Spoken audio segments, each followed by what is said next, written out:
آپ ایک بات پہ ذرا غور کیجئے گا کہ وہ درخت جو طوفانوں کے اندر گھرے رہتے ہیں ان کی جو جڑیں ہیں وہ بہت زیادہ مضبوط ہوتی ہیں،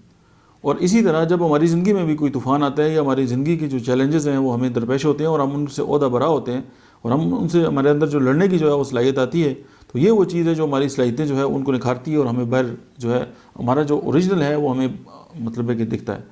سم ٹائم یہ ہوتا ہے کہ وہ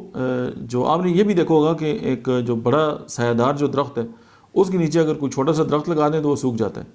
اسی طرح آپ نے یہ بھی دیکھا ہوگا کہ وہ لوگ جو بڑی پرسنالٹیز کے مالک ہوتے ہیں ان کی اولاد آپ دیکھ لیں وہ کس طرح کی ہوتی ہے، کیوں کہ ان کی اپنی کو پہچان نہیں ہوتی، وہ ریفرنس ان کے جب بھی آتا ہے تو ان کو ان کے